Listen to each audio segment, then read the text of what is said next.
Assalamualaikum warahmatullahi wabarakatuh. Alhamdulillah, wassalatu wassalamu ala rasulillah wa ala alihi wa ashabihi wa man tabi'ahu bi ihsanin ila yaumiddin. Asyhadu an la ilaha illallah wahdahu la syarikalah wa asyhadu anna Muhammadan abduhu wa rasuluh. Allahumma salli ala Muhammadin wa ala ali Muhammad kama sallaita ala Ibrahim wa ala ali Ibrahim wa barik ala Muhammad kama barakta ala Ibrahim wa ala ali Ibrahim fil alamina innaka Hamidum Majid. Ibu-ibu jamaah Masjid Al-Ihsan rahimakumullah, melanjutkan pembahasan kita di kitab fikih sunnah, dan minggu kemarin kita telah membahas sunnah-sunnah menguburkan mayit. Yang pertama adalah dibuatkan lahat, liang lahat bahasa kita lahat. Kalaupun tidak memungkinkan membuat lahat, maka boleh membuat syak. Lahat itu yang mana? Lahat itu yang di pojok, yang di pojok. Kalau syak itu yang di tengah, syak itu yang di tengah. Setelah mayit ditaruh ke dalam kubur, kemudian diarahkan ke arah kiblat dengan bertahan dengan sisi kanan, miring sebelah kanan. Jadi wajahnya itu menghadap ke arah kiblat, miring sebelah kanan.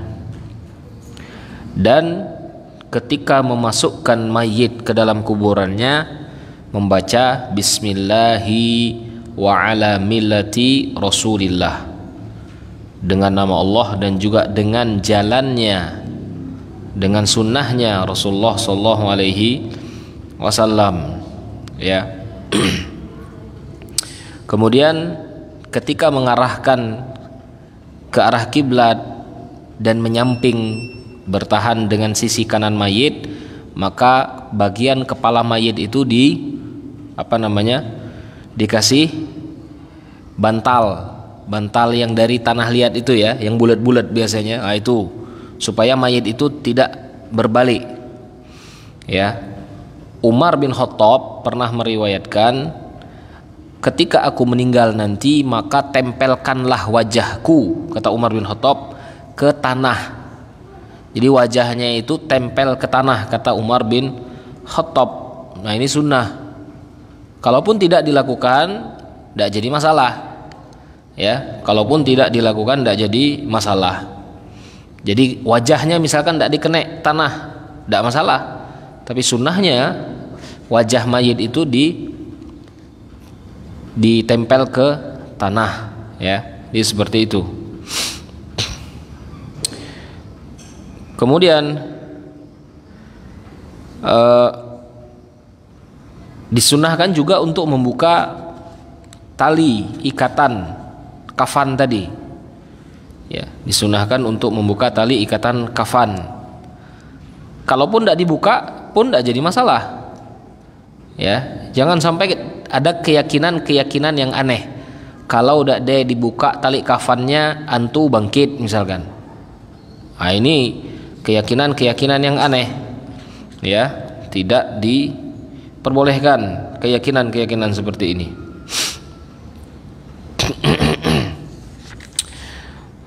Kemudian tutuplah mayit itu dengan papan. Tutuplah mayit itu dengan papan. Setelah ditutup, barulah dikuburkan dengan tanah. Dikuburkan dengan tanah, ditutup dengan tanah.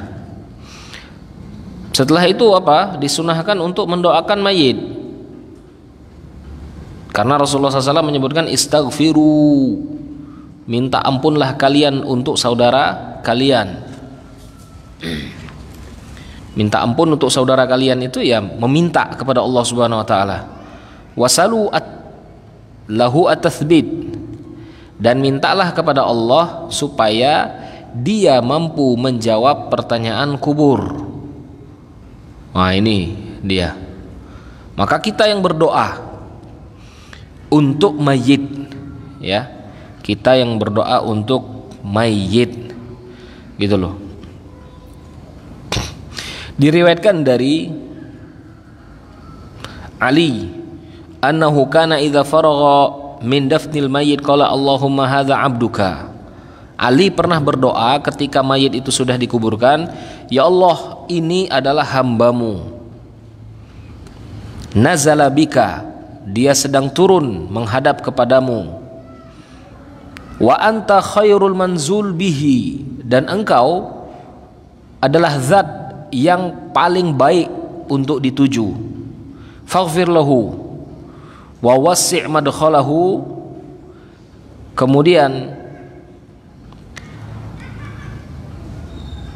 ampunlah dia ya Allah dan luaskan kuburnya. Nah ini apa namanya, doa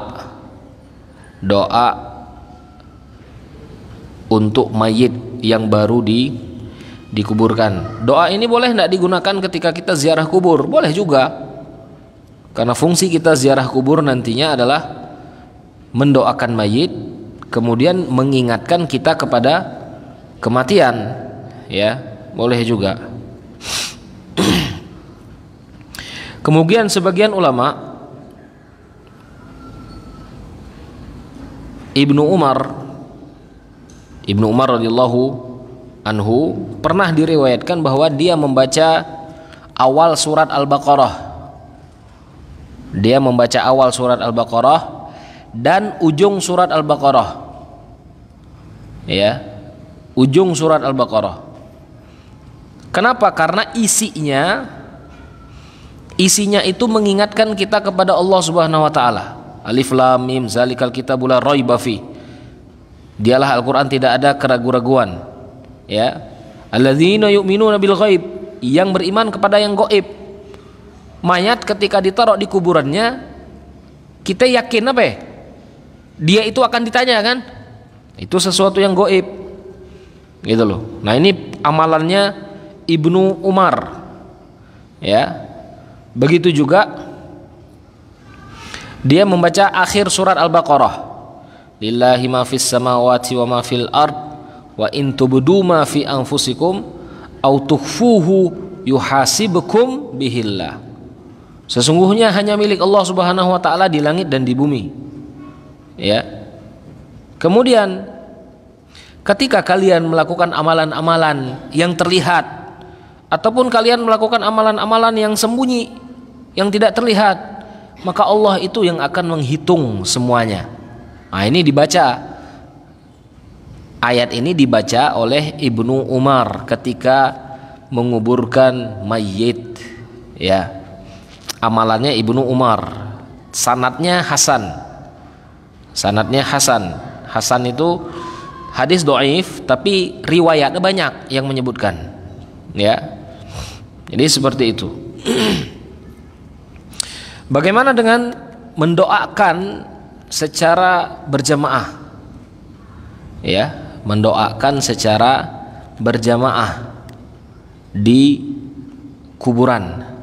Satu mendoakan, yang lain mengaminkannya. Ya. Yang melakukan praktek ini berarti dia menggunakan dalil umum. Umum seperti dikiaskan dengan sholat Jumat. Imam berdoa, dia mengaminkan. Dikiaskan dengan sholat Id. Ya, dikiaskan dengan sholat istisqa, imam berdoa, dia mengaminkan. Tapi riwayat khusus Rasulullah SAW memimpin doa ketika di kuburan itu Allahu alam, ya, Allahu alam, dakde. Yang ada adalah berdoa sendiri-sendiri, mendoakan mayit sendiri-sendiri. Ya, tapi kalau ada yang mengamalkannya husnuzon, berhusnuzon, bahwasanya mereka mengkiaskan, ataupun misalkan ustadznya itu ingin mengajarkan, karena sekarang banyak orang yang tidak tahu berdoa. Maka ustadznya yang mendoakan, dia nyegik ngaminkan bae. Nah, itu kita berhusnuzon seperti itu. Ya, berhusnuzon seperti itu. Tapi lebih baiknya lagi adalah ketika kita mendoakan sendiri. Ya, kita mendoakan sendiri apa yang ingin kita doakan untuk mayit tersebut. Itu ya, mendoakan mayit setelah dikuburkan. Kemudian ada pembahasan di sini adalah talqin. Talqin ya. Talqin di atas kubur atau talqin ketika sudah dikuburkan. Ya. Sebagian mazhab Syafi'i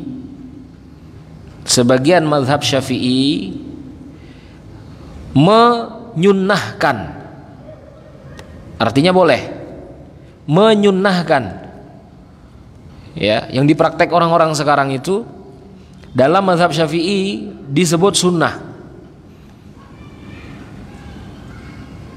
Dari mana dalilnya? Dari seorang tabi'in. Ada Rasulullah, ada sahabat, ada tabi'in. Tabi'in itu termasuk apa namanya? Qurun afdal dak? Termasuk abad-abad yang afdal dak? Abad-abad afdal lah. Ya. Karena Rasulullah SAW itu menyebutkan khairul qurun qarni, sebaik-baik zaman adalah zamanku, zaman Rasulullah. Summal ladzina yalunahum, kemudian setelahnya zaman sahabat. Kemudian summal ladzina yalunahum, kemudian setelahnya tabi'in. Nah, ini ada amalan tabi'in di sini. Ya, ada amalan tabi'in namanya Hakim bin Umair. Namanya tabi'in ini. Ya, jadi jangan kelak. Dari mana dalilnya, dasarnya? Nah, ini dia dasarnya. Yang mengamalkan, ya, yang mengamalkan ini dasarnya. Dia berkata, "Idza suwiya 'alal mayyit qabrahu wan sarfa an-nasu kanu yastahibbuna an yuqalu lil mayyit inda qabrihi ya fulan." Ketika kubur itu sudah diratakan dan orang-orang sudah mulai pergi. Orang-orang sudah mulai pergi nih. Ya. Kalau kita kendak lagi nunggu di situ kan, sampai selesai talqin itu tadi. Di sini beliau menyebutkan ketika orang-orang sudah mulai pergi, maka dia suka untuk menyebutkan di atas kubur itu, La ilaha illallah, disebutkan di atas kuburannya. Asyhadu an la ilaha illallah. Syahadat kan? 3 kali disebutkan. Kemudian ya fulan itu ya, wahai yang ada di dalam kubur. Ya, wahai yang ada di dalam kubur, seolah-olah dia berbicara dengan orang yang di dalam kubur. Rabbi Allah, Allah Tuhanku, wa dinil Islam, kemudian agamaku Islam, wa nabiyyi Muhammad, dan nabiku adalah Muhammad. Ya, kemudian summan sarafa, kemudian dia pergi. Setelah menyebutkan kalimat ini, dia pergi. Ini yang difahami dengan talqin tadi. Kalau kita sekarang itu prakteknya bentang tikar 3 orang di atas itu, kemudian dibacakanlah. Ya, itu praktek orang sekarang seperti itu. Orang dulu mengamalkannya secara spontanitas baik. Derajatnya wajib atau tidak? Dalam mazhab Imam Syafi'i disunahkan saja. Jadi yang tidak pakai itu tidak berdosa. Paham ya? Jangan kelak yang tidak pakai itu malah kita nyebut lain uge. Nah, ini kebanyakan kita seperti itu. Ngapain? Karena kita tidak tahu dasar, tidak tahu ilmu kadang-kadang. Ya, jadi itu riwayat dari siapa namanya? Hakim bin Umair. Ya, yang dipraktekkan oleh masyarakat kita sekarang. Cuman riwayat ini disebutkan oleh Imam Ibnu Hajar dan beliau tidak mengomentari apa-apa dari hadis itu, tidak ada komentar apa lah. Tapi ada sebagian ulama yang lain seperti Al-Haytami, beliau menyebutkan fi isnadihi jama'atun lam a'rifuhu, Dalam riwayat ini ada perawi-perawi yang aku tak taken sampai dia merawi yang meriwayatkannya. Maka tradisi orang-orang terdahulu dia mengamalkan apa yang dia tahu. Benar kan? Kita pun seperti itu. Kalau kita nak beramal tapi kita tidak tahu amalannya, lebih baik dicari terlebih dahulu amalan itu. Jangan basing-basing amal. Ya. Jangan masing-masing amal. Ketika dapat perkataan ulamanya, ini perkataannya, alhamdulillah berarti. Silahkan diamalkan. Ya. Maka beliau menyebutkan riwayat yang menyebutkan tadi ya fulan yang bercakap dengan kuburan tadi, ada perawi-perawinya itu kudak kenal. Ya. Tidak kenal. Imam Nawawi pun menyebutkan hadis ini, riwayat yang diriwayatkan dari tabi'in tadi dhaif, lemah. Ya, lemah. Tapi Imam Nawawi menyebutkan kalaupun ingin mengamalkan hadis lemah, dikarenakan Rasulullah juga menyuruh kita untuk mendoakan mayit, salah satu bentuk macam tadi mendoakan. Nyebut la ilaha illallah kepada dia, kepada mayit tadi. Ini perkataan Imam Nawawi. Ya. Setelah dia melemahkan riwayat, beliau juga membolehkan amalan ini. Gitu loh. Tapi yang seperti ini dimakruhkan oleh Imam Malik. Imam Malik ahli Madinah, makruh. Apa kata beliau? Aku tidak pernah melihat Rasulullah melakukan ini. Nah ini sebagian ustadz-ustadz yang langsung nyebut bid'ah misalkan. Nah ini polanya Imam Malik. Rasulullah tidak pernah melakukan itu langsung. Gitu ya. Jadi kita di sini mempelajari mana yang membolehkannya, mana yang tidak. Kenapa mereka memperbolehkannya? Kenapa mereka tidak memperbolehkannya? Gitu ya. Jadi jangan kelak gara-gara masalah ini saling menyesat-nyesatkan, yang hikuk nyesat ini, yang hikuk nyesat ini yang jadi masalah. Ya, jadi kata Imam Malik, talqin makruh dia. Kenapa? Karena aku tidak pernah melihat orang-orang melakukan itu, kata Imam Malik. Diriwayatkan dari Imam Ahmad. Tadi Imam Malik ya, Imam Ahmad sekarang. Hadzal ladzi yasna'unahu idza dufina al-mayyit yaqifu ar-rajul fayaqul ya fulan bin fulan ma ra'aitu ahadan yaf'aluhu illa ahlus Syam. Kata Imam Ahmad, yang aku tahu yang mempraktekkan ini hanyalah ahli Syam. Ya, ahli Syam itu siapa? Orang-orang Palestina, Suria, kemudian di sekitar situ, ya, ahli Syam. Mereka yang mengamalkan ini. Dan Imam Ahmad menyebutkan, aku juga tidak mengamalkannya. Ya, Imam Ahmad juga tidak mengamalkannya. Jadi masalah ini dari zaman yang dahulu juga sudah khilaf. Ya, dan ana sendiri lebih condong untuk tidak melakukan. Tapi mendoakan mayit disunahkan. Ya. Kenapa? Karena ketika misalkan kita lakukan, ditakutkan. Sebagian orang berkeyakinan bahwasanya, oh mayat ini pacak denger aku. Pertanyaan kubur tadilah bocor. Paham ya? Lah bocor pertanyaan kubur. Ngapeklah ada yang madah di atas itu. Paham dah? Maksud aku tadi?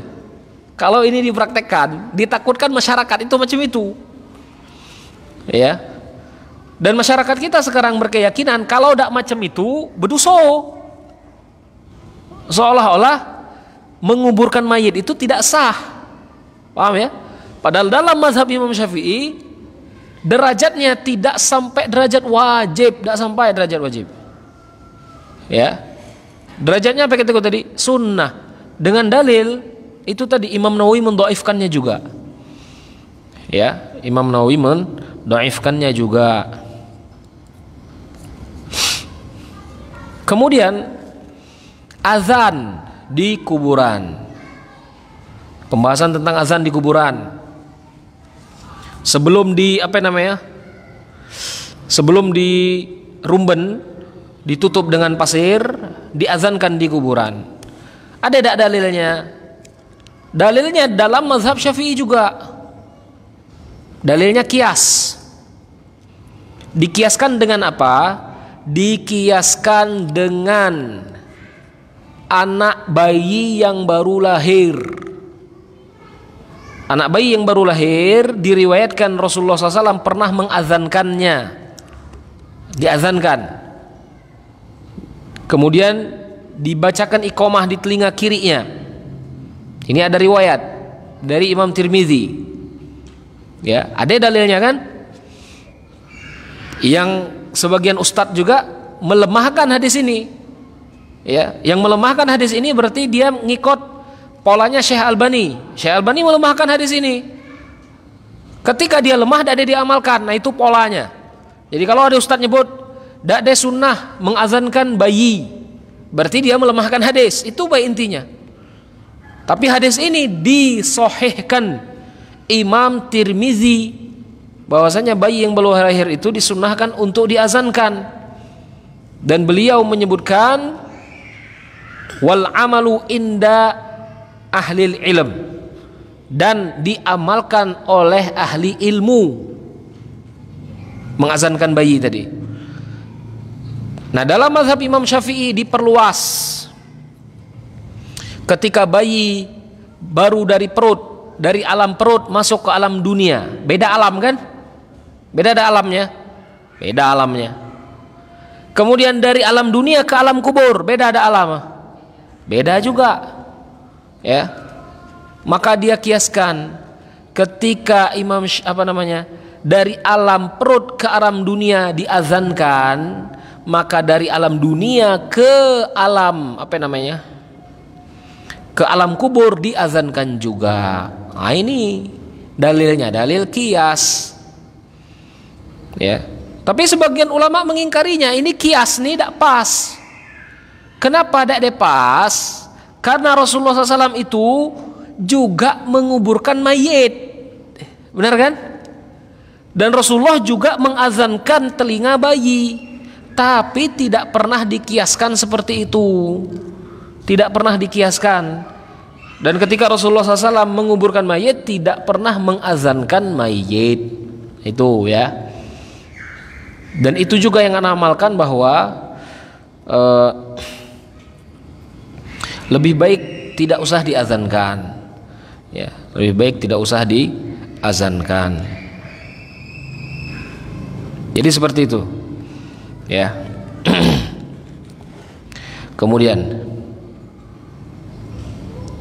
membangun di atas kuburan. Membangun di atas kuburan. Minas sunnah an yurfa al-qabr anil ard qadra shibr. Sunnahnya adalah kubur tuh dinaikkan sedikit. Kubur tuh dinaikkan sedikit, ya, sekitar 1 jengkal. Jengkal usah banyak-banyak. Jangan macam mimbar ini tingginya, ya, cukup 1 jengkal dari tanah. Dari tanah itu 1 jengkal saja. Itu, ya. Wa yahrum, dan kalau lebih dari itu macam mana? Kalau gini kan banyak kan, tingkat pertama, jengkal tingkat pertama, jengkal tingkat kedua, kelah jengkal tingkat ketiga, baru kelah batu nisan. Bagaimana kalau seperti itu? Sebagian ulama mengharamkannya, haram yang seperti itu. Ya, jadi kalau ingin menaikkan kubur 1 jengkal, ya. Dalilnya adalah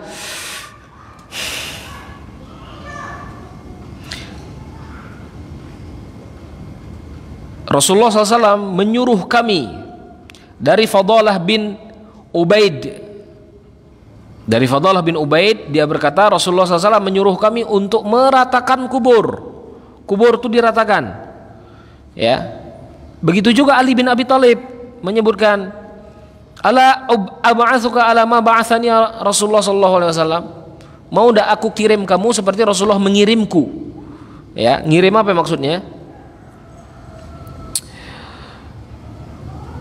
Allah yada timsalan illa tamastahu wala qabran musyarrafan illa sawaitahu. Ketika engkau melihat kubur-kubur yang diagung-agungkan itu apa maksudnya? Dikeramatkan, ya, dikeramatkan. Kadang-kadang orang itu mengkeramatkan kubur dari mengkeramatkan masjid, gitu loh.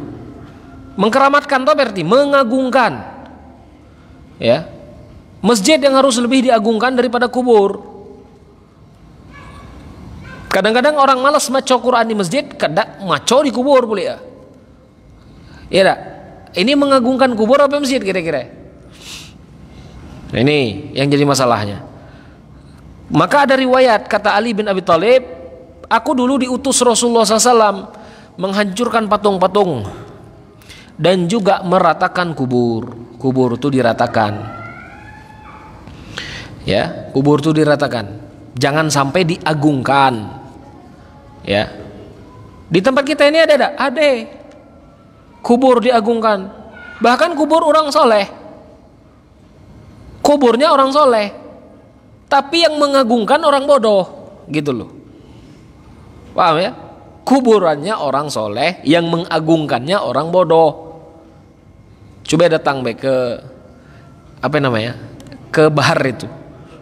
Ya. Di Bahar itu ada kubur keramat di situ, Syekh Ali.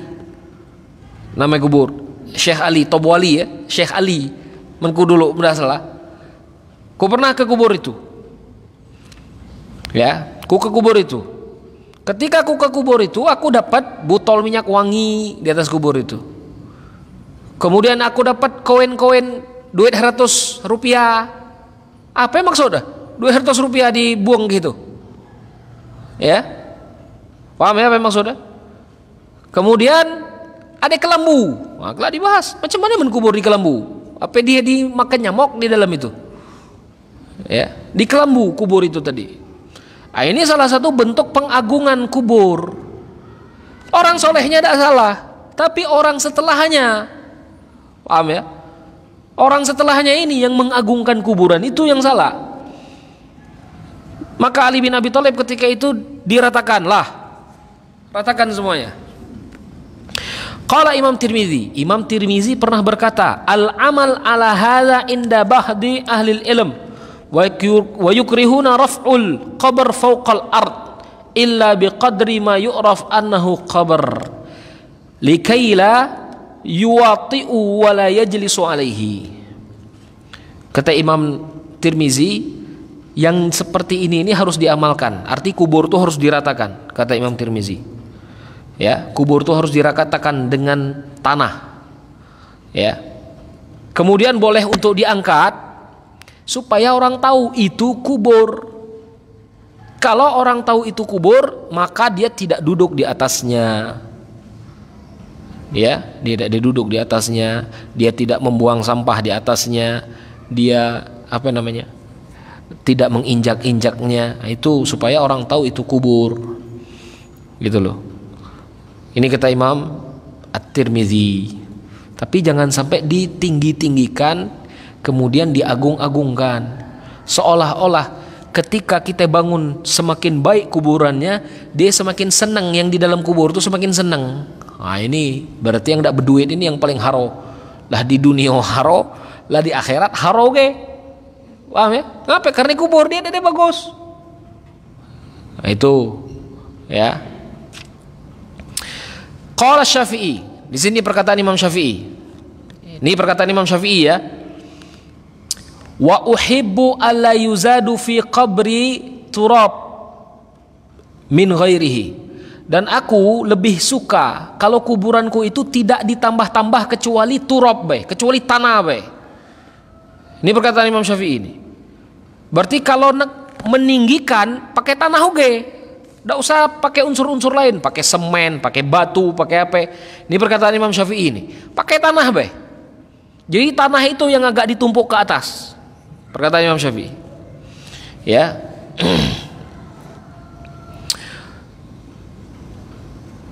Kemudian wa uhibbu an la yubna, dan aku juga lebih suka kuburanku tidak ada dibangun apa-apa. Ya. Tidak dibangun apa-apa. Wala yujassas. Begitu juga jangan ditinggi-tinggikan. Fa inna dzalika yushbihu zinah wal khuyala. Ngape? Karena ketika kita tinggi-tinggikan, tehalnya itu harga berapa misalkan, kemudian dicat pulih pakai cat ini, apa kata Imam Syafi'i? Itu termasuk hiasan dan khuyala. Khuyala itu berarti membuat kita itu sombong. Paham ya? Membuat kita itu sombong. Gitu loh. Cobalah kita misalkan punya keturunan kubur bagus, kemudian orang-orang datang mengagungkannya. Ada rasa sombong enggak di situ kira-kira? Nah, itulah kata Imam Syafi'i. Ya. Walaisal maut maudhi'un wahid minhuma. Maka ketika orang telah meninggal, janganlah diisi dengan nilai-nilai kesombongan dan nilai-nilai hiasan. Ya.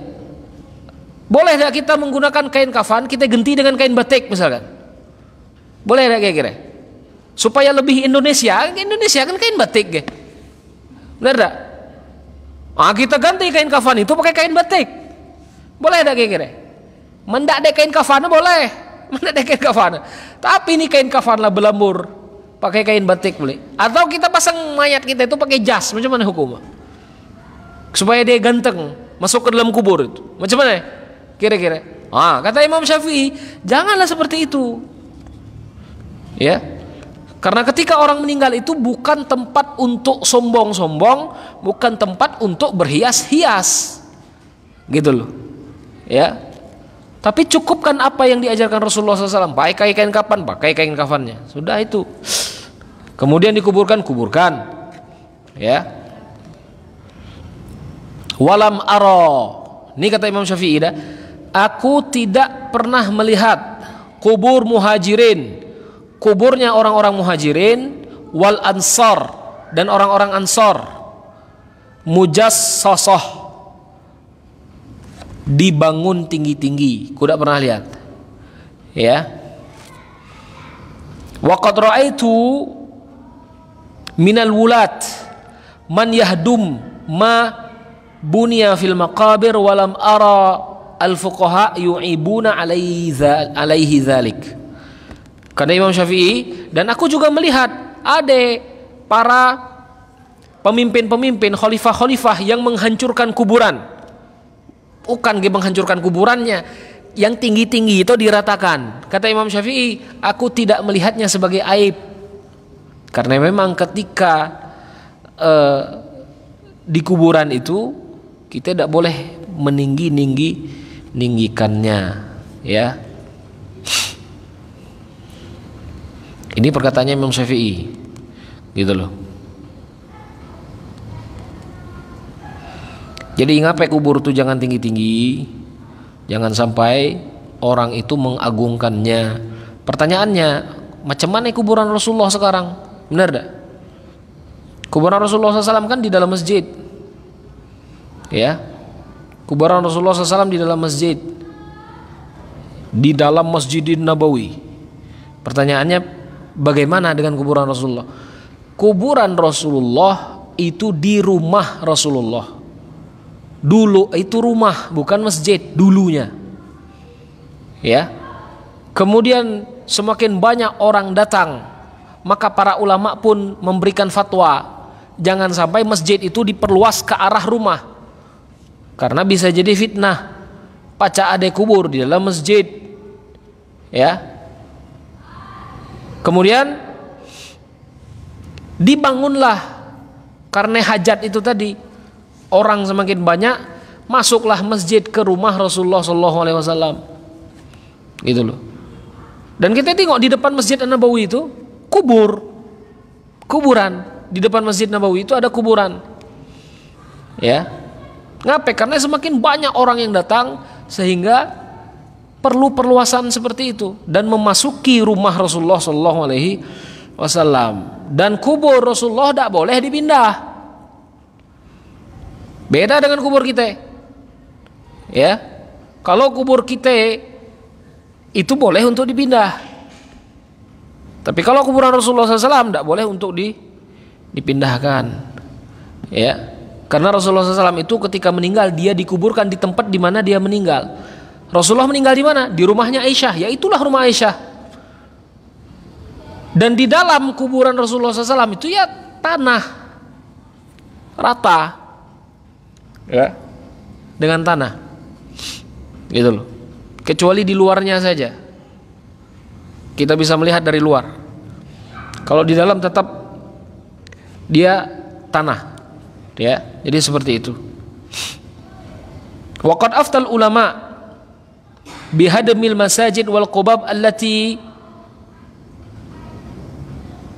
biniyatin buniyat alal maqabir. Wa qala Ibnu Hajar tajibu mubadaratu li hadmil masjid wal qubab allati alal qubur. Dan kalaupun ada masjid yang dibangun di atas kuburan, maka masjid itu harus dirobohkan, kata Ibnu Hajar. Ini perkataannya Imam Ibnu Hajar, ya.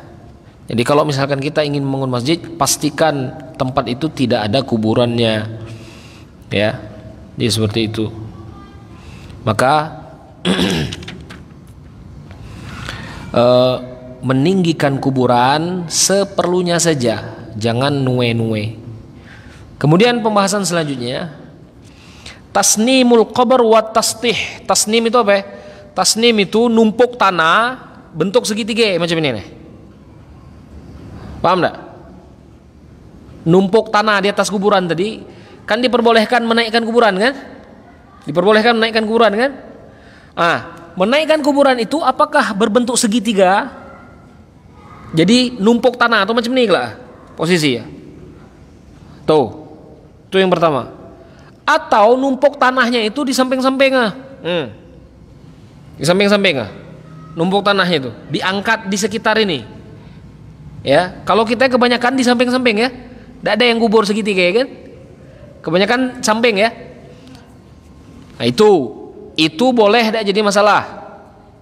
Ya, dan itu yang dianjurkan Rasulullah SAW. Yang ditinggikan itu yang samping-sampingnya. Ya, diajarkan Rasulullah SAW. Al-afdal tasnim. Lianna Sufyan bin Nimar haddatsahu annahu ra'a qabrun nabi musannaman, rawahu Bukhari. Wa hadza ra'yu Abu Hanifah wa Malik wa Ahmad wa katsirun minasy Syafi'iyah. Wa dzaba Syafi'i anna tasdih afdal. Dalam mazhab Imam Syafi'i ini tadi samping-sampingnya yang di apa namanya? Yang ditinggikan. Tapi sebagian ulama menyebutkan tasnim tadi yang tengah baik, yang ditumpuk, ya, untuk menandakan bahwasanya itu kubur, gitu loh, menandakan bahwasanya itu kubur. Kalau kita tengok kuburan baki kebanyakan macam tuh, yang apa namanya segitiga, ya, tumpukan tanah yang di tengah, bukan tumpukan tanah yang di samping. Kalau kita ini kan tumpukan tanah yang di samping ya, yang membentuk segi empat segi empat itu. Dan dua-duanya boleh, ya, dua-duanya boleh kalau tidak dilebih-lebihkan. Itu ya. Terus memberikan alamat. Alamat apa yang maksud? Tulisan-tulisan, ini kubur fulan, ini kubur fulan, ini kubur fulan. Ya juz, boleh, tidak jadi masalah. Ya. Boleh memberikan alamat, entah itu menggunakan batu atau menggunakan kayu, ya. Kemudian dituliskan di atasnya menandakan bahwasanya ini kuburan fulan. Ya.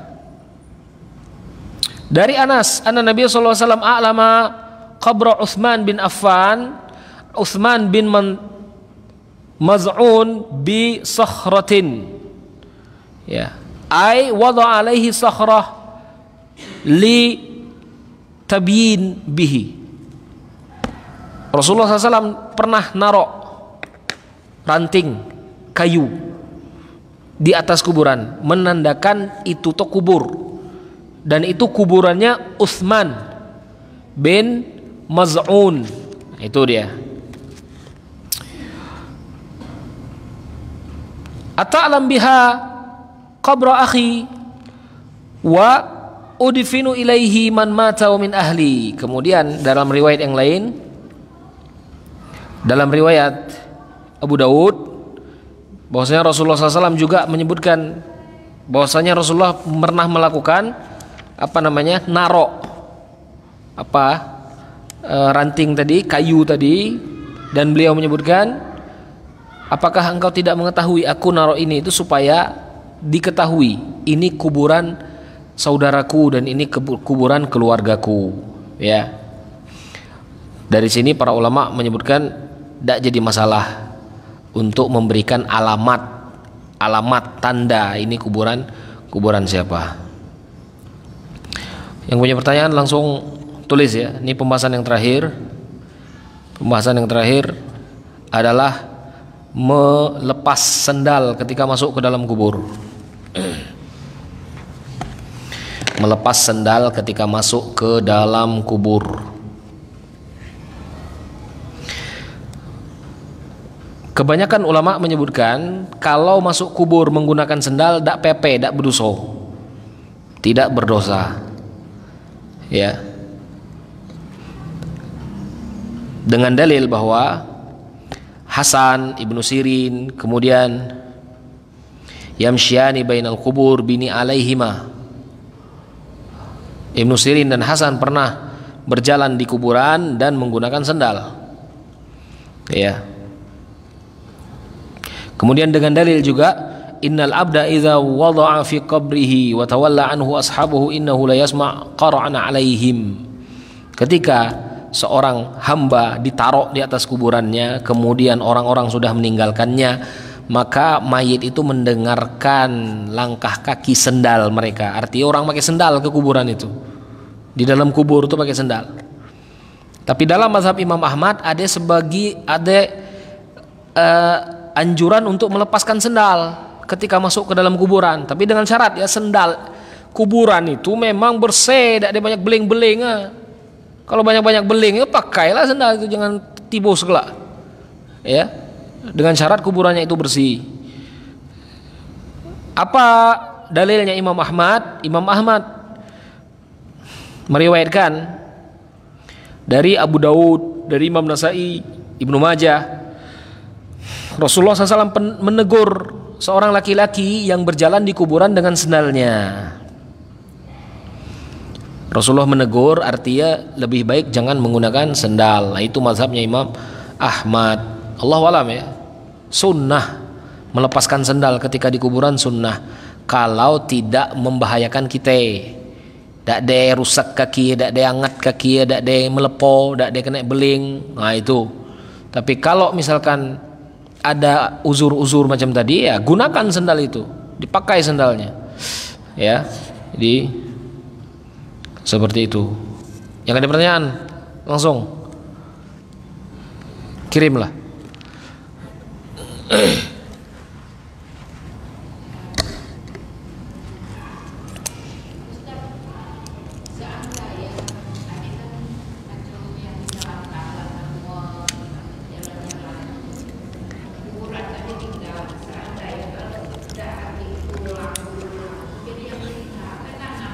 Tanahnya saja.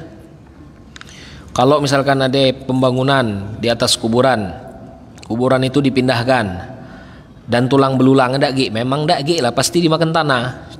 Kita kembali ke tanah, dari tanah kembali ke tanah. Apa yang dipindah? Ya tanahnya itu yang dipindah.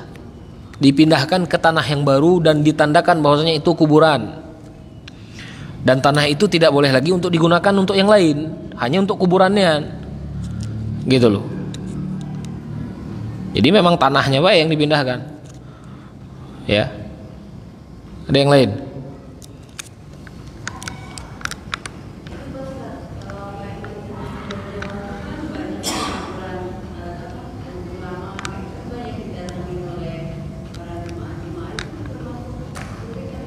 Gimana? Ulangi.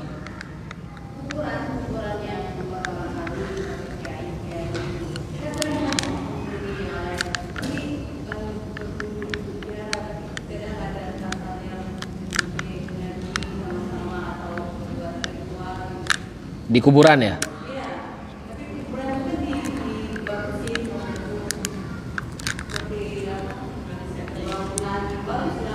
Ya. Kalau niatnya itu mendoakan ya, mendoakan mayit, maka tidak termasuk syirik, Bu. Tidak ada sampai derajat syirik. Tapi kalau dia datang ke kubur niatnya supaya kegundahan dia itu hilang, supaya dia lulus misalkan, ataupun dia sampai ngelempar koin macam kemarin kan, dia melakukan amalan-amalan yang tidak disyariatkan sama sekali. Nah, yang seperti ini nih yang bisa sampai derajat syirik gitu loh. Jadi kita harus menghukumi perbuatannya. Ya, kita hukumi perbuatannya. Kalau perbuatannya itu memang tidak disyariatkan ya bisa sampai syirik dia karena dia mengagungkan kuburan. Tapi kalau misalkan dia mengaji, ya, dia mengaji di situ, dia berdoa di situ, maka kadang-kadang para ulama menyebutkan dia melakukan amalan yang kurang afdol. Gitu loh. Tidak boleh sebenarnya, tidak boleh. Kuburan itu tidak boleh untuk dihias-hias. Makanya kadang-kadang yang melakukan itu setelahnya, orang-orang setelahnya, bukan dari orang yang punya kubur, bukan, tapi orang-orang setelahnya yang kebanyakan seperti itu. Assalamualaikum, mana lebih penting fikih sholat? Mana lebih penting fikih atau sholat? Ada seorang bertanya, nanti dulu sholat, belajar fikih dulu.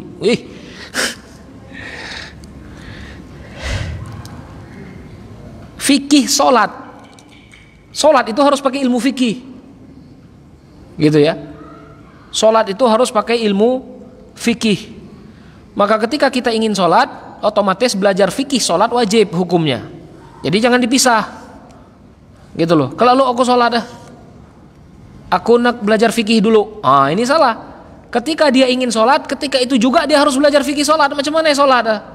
Ketika itu juga dia harus bertanya langsung dan diajarkan. Itu ya. Jadi jangan kelak lah aku belajar fikih dulu baru aku belajar sholat, baru aku melaksanakan sholat. Berusaha lah yang seperti ini. Ya. Jadi ketika itu juga dia harus melakukan sholat. Dan ketika itu dia harus bertanya bagaimana cara sholat, karena sholat itu wajib hukumnya. Ya. Karena sholat itu wajib. Boleh tidak kita mengeraskan suara ketika kita menghafal ayat Al-Quran dengan suara keras ketika kita mengikuti irama di HP, YouTube, atau suara perempuan atau YouTube? Suara perempuan itu kan fitnah. Bagaimana itu Ustaz? Suara perempuan fitnah kalau dia mendayu-dayu. Kalau dia membaca Al-Quran kita dengarkan, tidak jadi masalah. Ya. Dan boleh tidak kita mengangkat suara ketika kita menghafal? Tidak jadi masalah. Ya, tidak jadi masalah. Gitu loh. Tapi yang tidak boleh ketika sholat. Ketika sholat memperingati imam, jangan pakai suara, tapi pakai tepuk tangan. Ngapain? Di sini ulama nyebut ditakutkan fitnah. Tapi bukan berarti yang lainnya tidak boleh. Jangan kalau ada yang bertanya, misalkan kita pakai isyarat suara perempuan fitnah, itulah kita pacak kacau. Ya. Aisyah meriwayatkan hadis pakai suara enggak? Pakai suara. Ya. Jadi suara perempuan itu fitnah, tapi jangan mendayu-dayu gitu loh. Ya. Dan kalau menghafal Al-Qur'an dengan YouTube dan dinaikkan suaranya tidak jadi masalah. Ya, tidak jadi masalah, boleh. Apa hukumnya melakukan kegiatan di kuburan? Contohnya pasar pocong. Macam mana pasar pocong ini? Pasarnya itu di atas kuburan atau pasarnya itu di sekitar kuburan? Macam mana?